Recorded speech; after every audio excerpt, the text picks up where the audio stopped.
Walking through the mansion at night, he encountered many strange and marvelous things. Fog that drifted through the halls. Yeah, totally normal. Doors that multiplied and vanished. He'd scarcely had time to register the piglet-like shadows tending to the carpet when he heard the flutter of flapping wings disappearing in the direction of the sunroom. What the? Even Sojiro, who was happy to let most of the things he saw or heard here go, couldn't ignore that. It hadn't been just one or two. If dozens of birds attacked the sunroom, even the window panes were in danger. He bolted into action, broom and dustpan in hand. Either he was a natural-born meddler, or he was acting out of desperate self-preservation. Going back to today's class. Everybody, please do your best to keep your rooms tidy. They say that a person's self-control is influenced by their environment. You know how it goes. A single dilapidated house shows up in an otherwise peaceful town, and before you know it, the whole place has gone to the dogs. Now, I won't claim that indifference towards your surroundings actually turns you into a hooligan, but seriously guys, don't go around joyriding on stolen motorcycles or breaking school windows just because you think it'll make you cool. All that does is make it life harder for your poor teachers. Incidentally, this was an era where committing acts of violence in schools was seen as a badge of honor among a certain sect of young people. Yeah, delinquents. When windows break, hearts run wild. He nodded to himself while ruminating on his teacher's story. Now that he knew about the broken windows theory, he couldn't risk a decline in morals in the mansion. That's the most important thing to worry about. His roommates were bad enough already. If they got any worse, unsavory rumors would start circulating around the school again, which would be problematic for him. So, to protect the reputation of his student council president, and in turn, save his own skin, he went to clean up the sunroom. But when he got there, I'll bet it's Robin breaking all the windows. Huh? There was neither sight nor sound of any birds. What? The only living beings in sight were Aoko and Alice, who were sitting at the table overlooking the courtyard enjoying their afternoon tea. His Sojiro sonar had definitely detected 18 birds, but there was no sign of them anywhere. Sojiro sonar. Weren't there birds here just now? Birds? Did you see any birds, Alice? I don't know. I don't see any, so there must not be any. You heard her. No birds here. I think there's something suspicious going on here. Even Sojiro could tell that was a bald-faced lie. Impossible.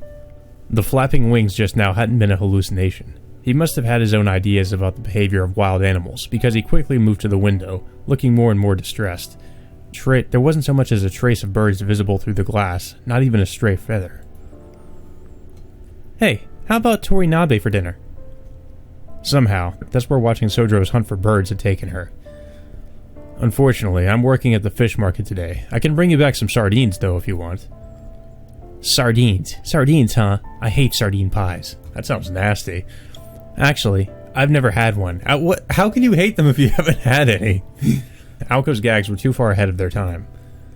Sojiro turned from the window and began to trudge out of the sunroom. As he did, he felt one of Alice's usual inscrutable stares. What is it, Out? He called out, figuring she had something she wanted to ask him. No, I'm just staring at you. I knew it was Robin. Ow! And a blue comet smashed square into his head. The comet's identity went without saying. It was the mysterious Robin that was always popping up all around the mansion. Chirp, chirp, chirp, chirp, chirp, chirp. The corpulent bird complained shrilly. To tell the truth, it was the most mysterious of the mansion's 7 mysteries. If that Robin could talk, I wonder what he would be saying. Pay attention to me, motherfuckers. I'm right here. Why don't you pay attention to me?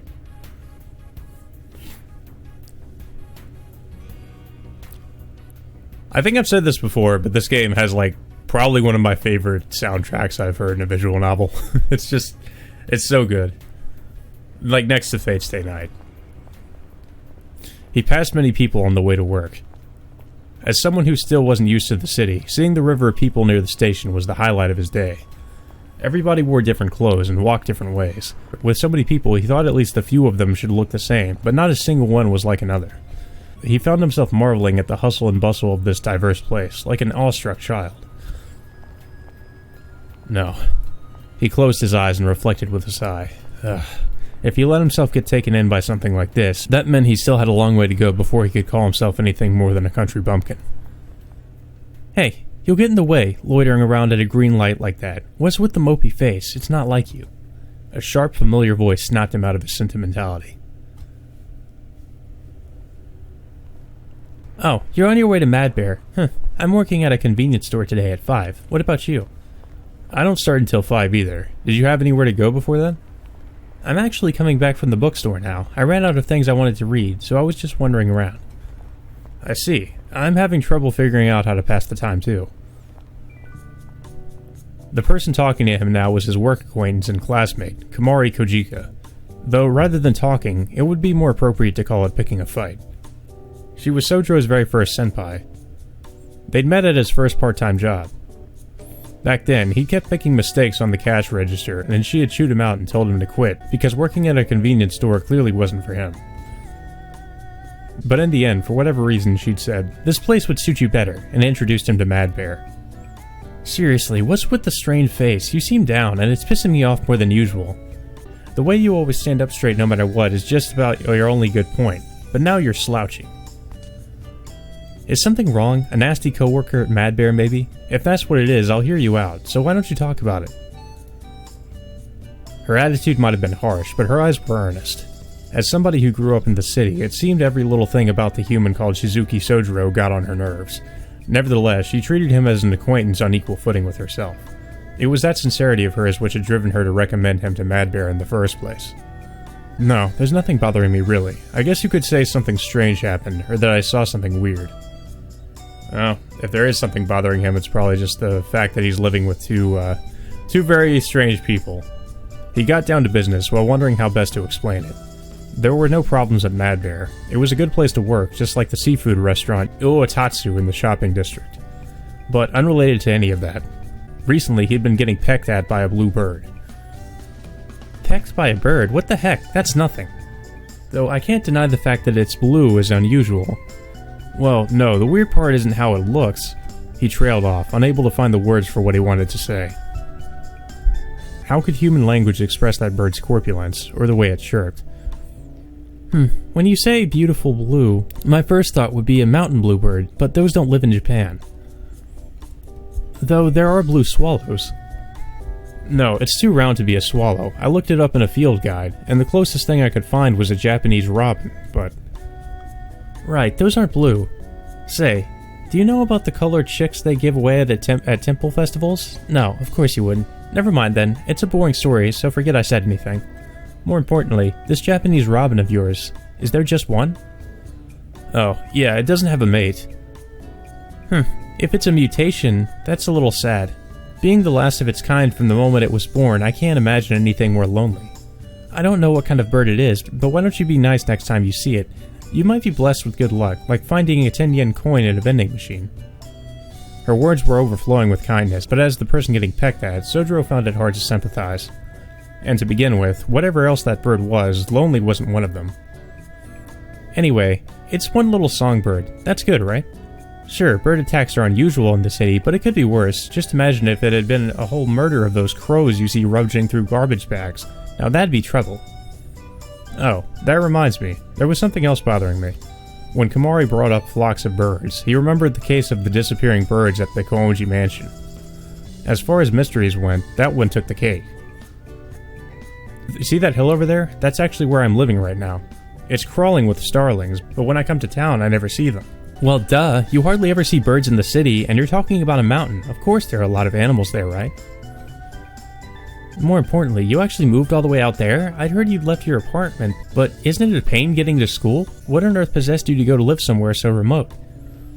Well, a lot of things happened, and going to school isn't a pain. If anything is painful, it's what goes on inside that place. It was a 30-minute walk to town, and another 10 minutes on top of that to the nearest convenience store. God, you gotta do that every day. Just imagine that, like, walking, like you live in a fucking mansion deep in the forest, and you have to walk, like, what was it, like 15 minutes to the front gate, and then 30 minutes, like, what was it? 30 minutes to town, and then you still gotta walk to school. So, like, it's probably, like, over an hour you're walking. Like, that's insane. But to Sojiro, an inconvenient location was completely manageable. The real problem was the fact that he was living in a demon's lair. Yeah, I have to agree there. Sorry, I said too much. Setting that aside, you said there aren't many birds in the city, but why's that? They just couldn't adapt, that's all. Why are you so keen on birds anyway? Are you an animal lover? I guess I am, yeah. Well, I mean, he's probably lived around animals most of his life, or most of his childhood at least. I see. Well, I hate them. Do you really want to talk about birds with someone like me? She was contradicting herself now. If she really hated animals, why had she told him to be nice to one? Yeah, that's a little bit confusing. That's right. As long as you just hate them and aren't bad with them, I'd like to hear everything you know. You go right for the jugular, huh? Fine, I'll kill some time with you until work. Let's pick up where we left off before, about adaptation. I remember this part. Is this the story about Martha? Martha! Why'd you say her name? You couldn't tell it now, but Misaki wasn't always so big. A long time ago, half of it was forest, so they originally lived lives suited for that environment. Komari had called the birds they. Regardless of how she felt about them, that was proof she was treating them with respect.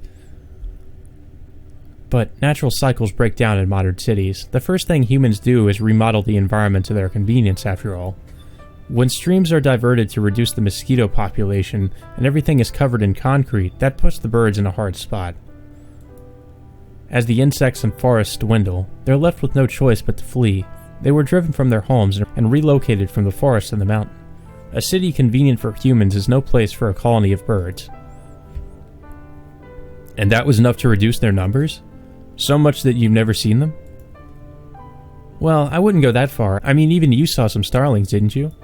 The problem is relativity. In the city, there are a lot of humans, which makes birds feel even more scarce, to the point that occasionally catching sight of one seems like a rarity.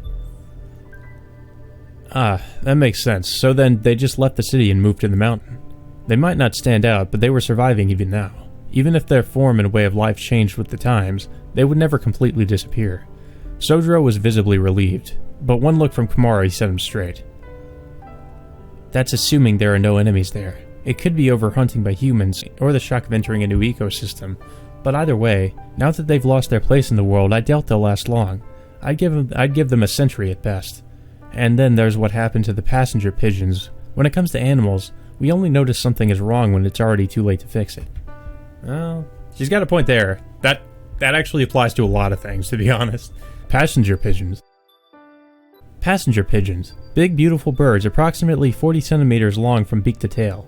The wings of males were colored deep blue, and their breast was a brilliant crimson. They had unbelievably pretty orange eyes, and could fly long distances at speeds of 100 kilometers per hour. There was just a hint of wistfulness in her voice, as if she was really seeing a bird she'd only ever seen before in books. They were a species of pigeon native to North America that migrated from south to north in the spring, and north to south in the winter. It was more than 100 years ago, but at one point they were the most prolific higher animal on Earth, with numbers 5 billion strong. They say that was more than the total human population at the time, which must have been quite the sight. No way. You mean there were actually animals that outnumbered humans? Yeah, but they went extinct, and it was humans that did it. In the 16th century, explorers arriving in the Americas from Europe rode up flocks of birds so vast they darkened the sky. Those are the oldest confirmed records of passenger pigeons. Well, I've only read about it in books myself. These days, the idea of birds blotting out the sun, covering entire forests, and dropping dung like snow seems like something from a dream. But to people back then, it was a nightmare. No matter how beautiful an individual passenger pigeon may have been, when they gathered in such large numbers, there was nothing beautiful about it. They were like demons that destroyed forests and threatened humans. Their nesting grounds spanned dozens of kilometers, and in a single colony the air would shake with the song of some 50,000 birds. Flocks so large they could change the landscape in an instant, and cries so loud they seemed to pervade the entire world. You can't really blame the explorers for being dumbstruck. And imagine if those things still existed today. That is pretty crazy, though. I mean, I don't know how true that is. I'm assuming that probably is true, but... yeah, I forgot the kind of bird she was talking about in this chapter. Yeah, it was passenger pigeons. 50,000 birds in one nest? Sojiro fell silent as he counted on his fingers. He already had enough trouble wrapping his head around the crowds by the station, but this was completely beyond his reckoning. But if there were so many, how could humans possibly kill them all? Yeah, I'm sure that's what everybody thought back then too. But it's really quite simple. It's because to humans, passenger pigeons were a menace, but also a cheap commodity.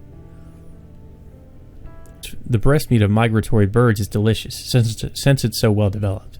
If you could make food like that rain down just by pointing a gun at the sky and pulling the trigger, what would you do? To put it bluntly, the birds called passenger pigeons were animals that could be easily exploited for profit. And so, the hunting went on and on. The fallen birds were stripped of their feathers, stored in barrels of salt, and shipped off one after another. It couldn't even be called hunting anymore, simply consumption. The humans had lost all sense of labor from the undertaking. In those days, you could buy a passenger pigeon for a single cent. To put it in Japanese terms, that would be 1 yen. Honestly, can you believe it? You could actually buy a life with the smallest piece of currency in a country. This is just a sad story. She talked about it like it was somebody else's problem. And yet, there was a trace of melancholy in her voice. Was she apologizing to the birds, or censuring her own species? Either way, it was a selfish joke befitting a human being. On the other hand, Sojiro still didn't understand that aspect of humanity. But that was just the beginning. Things didn't really get rolling until the 19th century. The hunt for passenger pigeons was reaching a fever pitch. We learned about it in school, right? After the gold rush and the Civil War, the United States of America entered a period of precipitous growth. People kept streaming in from Western Europe, and by 1870 the population had exceeded 40 million. Passenger pigeons were the perfect prey to fill their bellies and wallets alike. And, worst of all, humans were clever.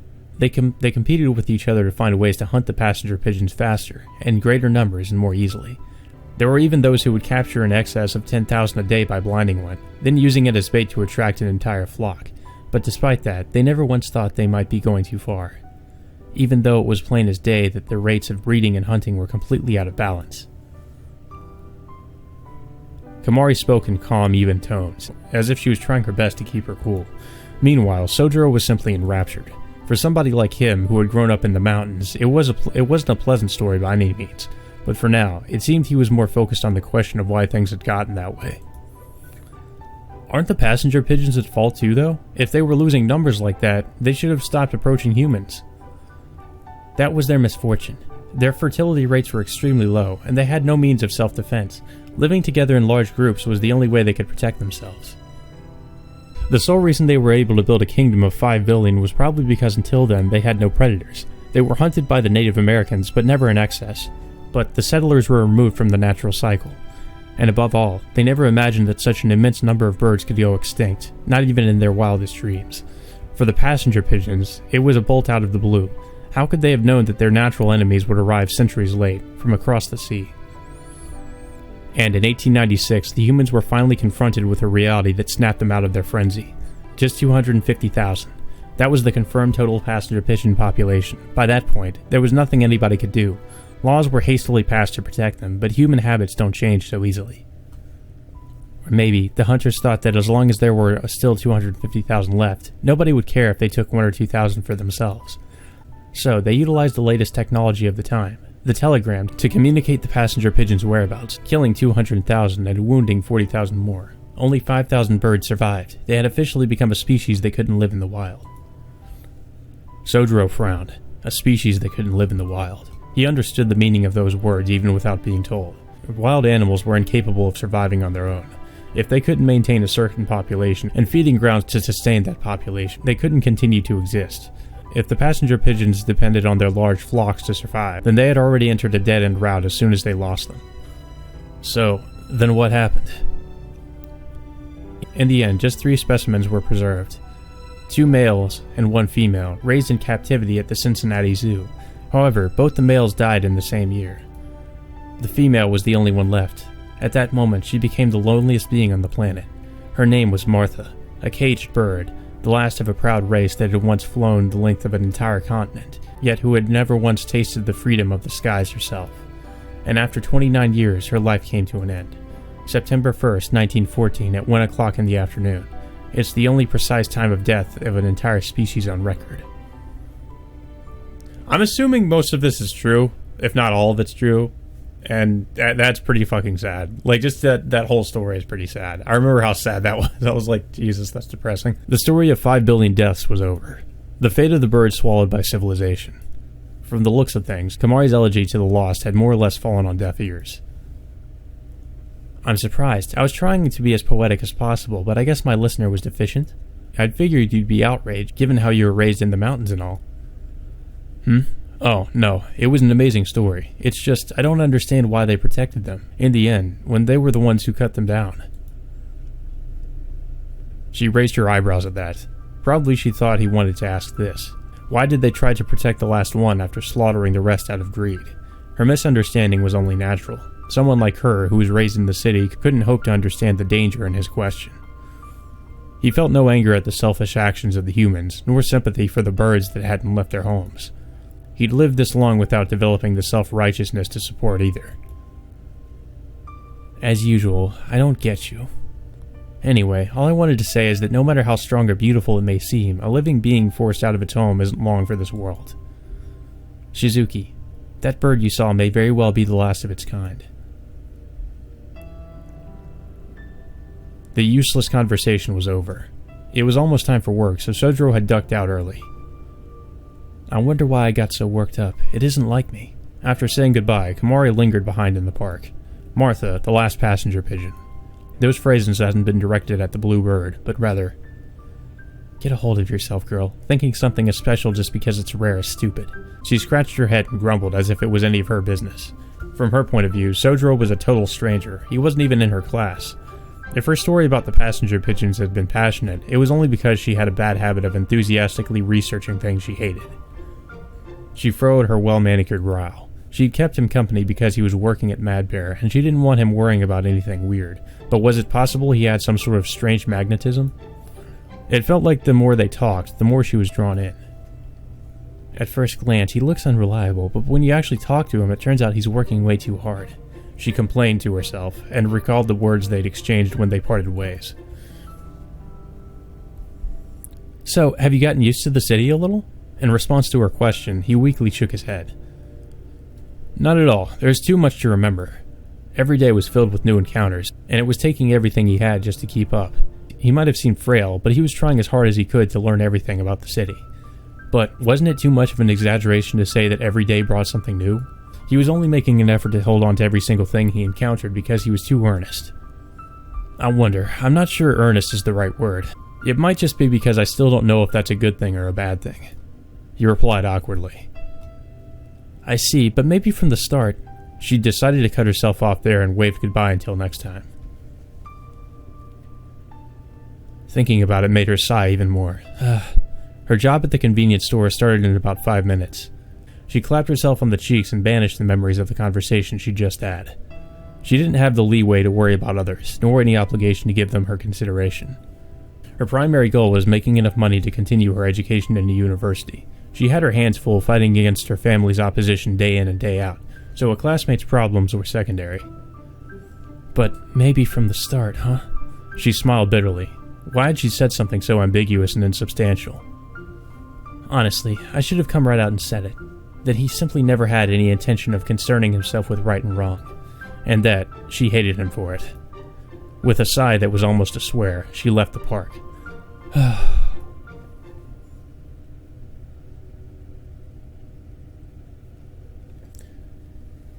And then Robin is going to harass Sojiro some more. Is he actually going to be able to, try to communicate with the bird? Or something weird? After work, Sojiro entered the parlor holding the sardines he'd brought back in one hand and was greeted by the sight of Alice on the couch. Hey, good evening, Alice. Apparently even he wasn't familiar enough to just say, I'm home. From there, he went straight to the kitchen and was about to fill a bucket with water to store the sardines, but he felt an irritated stare burning a hole in his back and calmly opened the refrigerator instead. Don't use my tea. Buckets aren't allowed in the kitchen, huh? Oh, it's because of that. With a shrug of his shoulders, he slid the fish into the refrigerator, and then studied the state of the parlor. Alice, where's Aoko? Well, either she's in her room or she went out. A curt reply. I see, he nodded, then started straightening up the somewhat cluttered kitchen.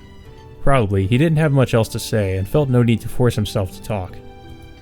He tidied up the sink, washed the cutting board, wiped down the knives, and rearranged the tableware so that it would be easier to set out at mealtime. It was a masterful performance that promised a future as an outstanding housekeeper. And 2 dark eyes followed him as he worked. It was only a matter of time before he noticed his audience. He bent over to put a stockpot away in the kitchen storage. If he stood up now, his eyes would meet Alice's in the parlor, and... "Mayday! Kid, I need to see you in the lobby right away." Oh, so maybe the bird does talk. I guess I forgot about that. Ow! But before that, just as he was about to get up, a blue shockwave slammed into the back of his head. There was no need to confirm its identity. It was the blue robin that was always flying around inside. I knew it was gonna... I was right. It did attack Sojiro. I was like, the fucking robin's going to attack him. I came back to the mansion and immediately got called out by a bird. He grumbled under his breath. Probably, in his own way, he felt like complaining to somebody. "Kid, sit down there for a sec," the robin tweeted. Well, the fact of the matter was, the robin with its voracious appetite for smashing into him was the greatest of the mansion's 7 mysteries. And the reason for that... "You're looking down on me, huh? Just because I'm a robin? By the way, what's toranabe? Is it good? Give me some next time." Like this. Somehow, he could more or less understand what it was trying to say. For someone from the mountains like him, it was a nightmare. He'd never heard of an animal that could talk. After living in the wilderness for more than 10 years, there were extremely rare occasions where it seemed like he could understand their feelings, and though it was certainly an illusion, there were even times when he could swear he felt a sense of camaraderie from them. He couldn't accept it. As someone more used to wild animals than he was to the people of the city, Sojiro's view of them was that of a total realist. And yet, it's real. He wished he could just look the other way, but Kamari's words crossed his mind. Be nice to the bird. Rarity goes hand in hand with loneliness, or something like that. "Didn't I tell you to sit? Oh right, there's no chair here. Okay then, we'll stand. Standing in the hall suits a kid like you. Wait, did I say something awesome just now?" Maybe it was tired of flapping its wings because it settled down next to the phone receiver. There was nothing Sojiro could do. Basically, silently listening to the bird's chirping was his only way of resisting. So the bird's kind of like a hyperactive kid. That's basically the impression I'm getting. "I'm old, and I have a long history as a ploy. I've been serving Miss Alice since the time of my goddess. Why am I blue? Don't worry about it. My special talent is playing the role of detective and victim, but the detective, me, dies first, so in the end, nobody knows who killed me." Ploy?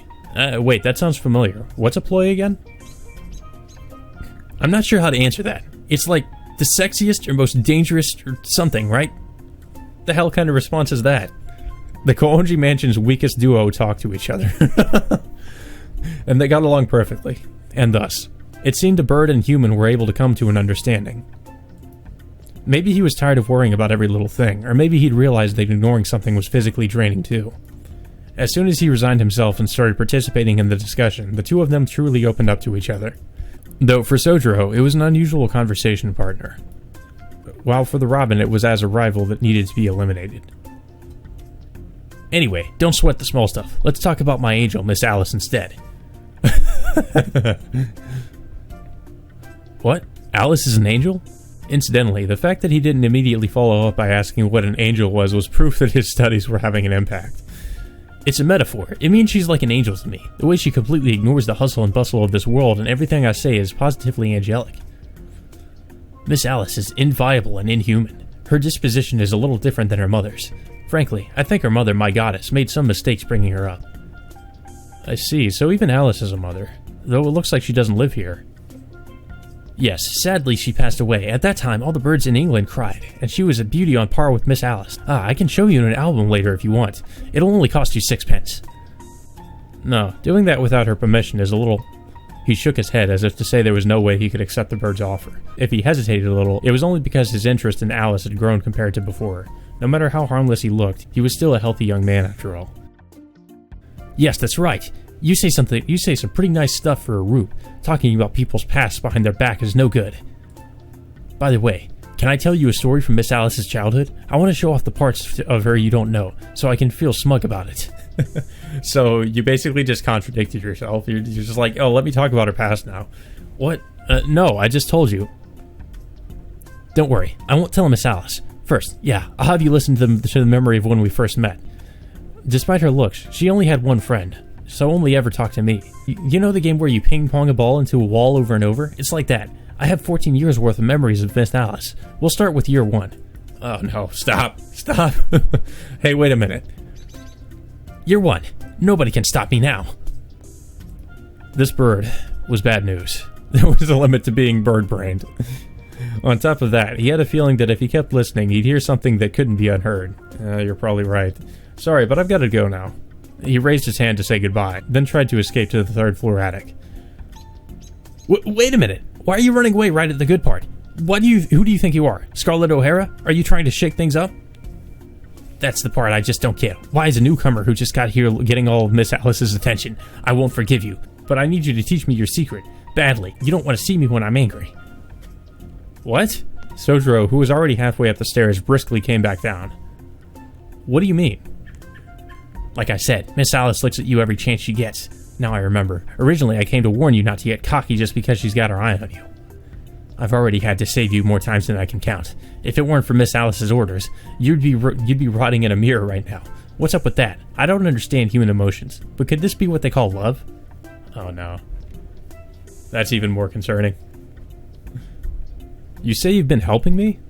Well, Miss Alice is also the one trying to kill you, though. This is what she told me. If it looks like he's going to wander into a mirror, stop him, and guide him away from anything dangerous. Yes, but... but don't get the wrong idea, Shizuki. It's not like she's worried about you or anything. Ah! It was a lightning-fast technique. Alice, who had suddenly appeared from the lobby, pulverized the robin on the telephone stand with one hand and not an ounce of hesitation. Or rather, she'd pinned it under her palm. The bluebird's body squished down like a paintball. Ah, Miss Alice, everything's gone dark. And it hurts. I can feel blood running down my beak. It was chirping vigorously. Don't pay attention to anything this thing says. After retrieving the robin, she returned to the parlor. Her retreating figure was tinged with gloom, quite unlike the bird she carried. Oh boy. Yeah, don't tell him anything. Don't tell him my secrets. Sojiro crossed his arms, still wearing a troubled look on his face. I've just got even more questions now. You and everybody reading this, I'm sure. Alone, he muttered to the night sky peeping in through the skylight. Well, that was something, all right.